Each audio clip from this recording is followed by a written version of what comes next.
Avant que la vidéo ne commence, je tiens à dire un grand merci à la maison d'édition La Boîte à Bulles qui me permet de faire cette vidéo sous condition de mentionner le titre de la BD ou l'auteur à chaque image concernant la BD de cette vidéo.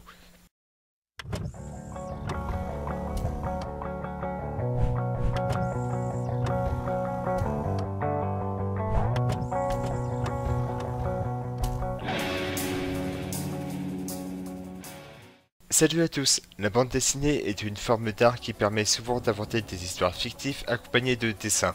Tout le monde le sait, je vous apprends rien. Mais il arrive aussi que des auteurs décident de raconter des passages importants de leur vie. Certains peuvent raconter ce qui leur est arrivé lors d'événements importants ayant marqué le monde. C'est le cas pour Mon Bataclan de Fred DeWitt, qui raconte son témoignage de survivant des attentats du 13 novembre 2015, ou bien, dans un autre registre, L'Arabe du futur de Riyad Sattouf, qui raconte sa jeunesse entre la Libye et la Syrie des années 80, sous le régime d'Hafez al-Assad, que certains décrivent comme un dictateur. Mais d'autres auteurs racontent leurs erreurs du passé, dans lesquelles ils sont restés pendant longtemps, et l'impact que cela a eu dans leur vie. C'est le cas pour l'auteur dont je vais vous parler, David Sénou. David Sénou est né en 1971 à Agen. Alors faut savoir que j'ai pas trouvé d'infos sur sa formation à la peinture, car c'est un homme qui dévoile pas beaucoup de choses sur ses études. Ce que je peux vous dire en revanche est qu'il s'est remis à peindre et à dessiner à 28 ans après des années de dérives dangereuses dont parle sa première BD. Sa première BD s'intitule Mirador tête de mort et raconte son passé de skinhead qu'il a conduit durant longtemps dans des défilés provocateurs, des cuites et des bagarres à caractère raciste. Il raconte dans Mirador tête de mort ce qu'il a vécu durant son passé de skinhead et comment il s'en est sorti.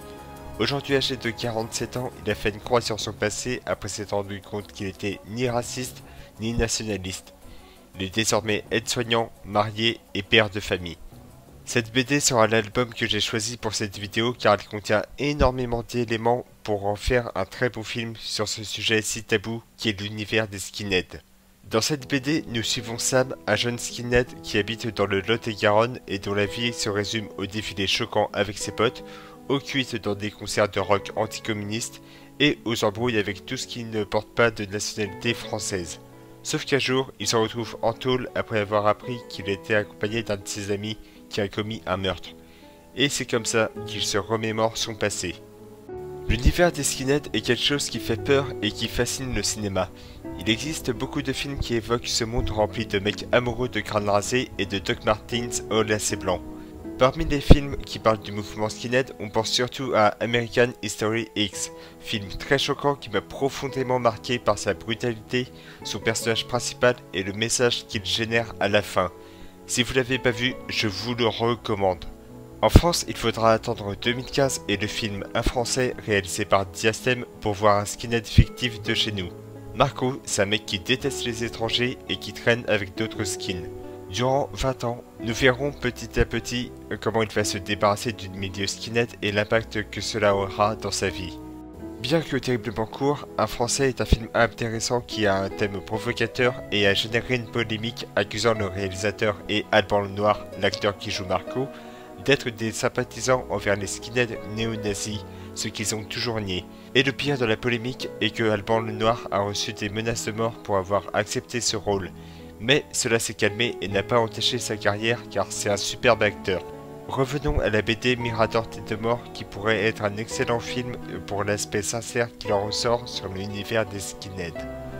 Ce qui plaît tout de suite dans cette BD sont les dessins fabuleux et le fait que ce soit en noir et blanc devrait être conservé pour un film afin de faire comprendre aux spectateurs que c'était le passé, accompagné d'une voix off narrant les passages importants de la vie de Sam. En termes de scénario, David Sénou raconte sans censure son histoire à travers le personnage de Sam et ses potes, racontant ainsi comment s'organisaient les défilés ou les concerts de Hoy, musique skinhead dérivée du mouvement punk. On y voit d'ailleurs sur certaines pages des textes du groupe Screwdriver, un groupe très connu réputé pour leurs paroles aux messages ouvertement néo-nazis. Sam est un personnage qui représente la caricature du skinhead basique. C'est un marginal de la société cherchant un prétexte pour se trouver une place dans notre monde et pensant trouver du sens dans les actions qu'il commet au sein d'un groupuscule néo-nazi. Beaucoup assimilent les groupuscules néo-nazis en lien avec le Front National. Or, dans cette BD, on apprend que Sam et du coup David Sennou s'en branlent royalement du FN qu'ils considèrent comme un parti rempli de bourgeois avec des têtes de premier de la classe. David Sennou explique d'ailleurs en interview qu'il ne s'est jamais véritablement identifié dans un parti politique en particulier, et que ses anciens amis méprisaient en particulier les militants du FN. Ils venaient surtout pour revendiquer une manière extrême et peu glorieuse de leur vision du patriotisme à grands coups de slogans choquants et de bagarres avec les keufs. On aurait ainsi le droit à un film mêlant le thriller et le drame avec intelligence, car on y trouve parfois des scènes de violence parfois choquantes, ou bien des moments dans lesquels Sam se remet en question, surtout quand il se met à penser à ce qu'en pense de sa famille, de son quotidien rempli de violence et d'excès sans limite. On pourrait penser que ce film aurait une morale à 2 balles, mais en réalité, si vous lisez entièrement Mirador Tête de Mort, il n'y a pas de morale du style « le racisme c'est pas bien » qui gâcherait le plaisir de lire. David Sennou dit lui-même que cette BD n'est pas moralisatrice, elle ne fait que décrire le quotidien de skinhead et montre comment c'est difficile de quitter le milieu. Le risque à avoir en adaptant Mirador Tête de Mort au cinéma est qu'il pourrait souffrir d'une comparaison avec American History X, car la trame scénaristique est assez similaire. Si en termes de mise en scène ils sont très différents, les sujets traités dans le scénario se ressemblent un tout petit peu. On y parle de relations familiales, d'idéologie immonde sans censure et de recherche de sa propre identité.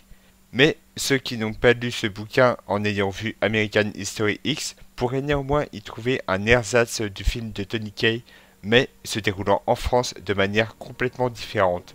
Pour la réalisation du film, il faudrait quelqu'un ayant déjà évoqué le racisme avec talent dans le cinéma français.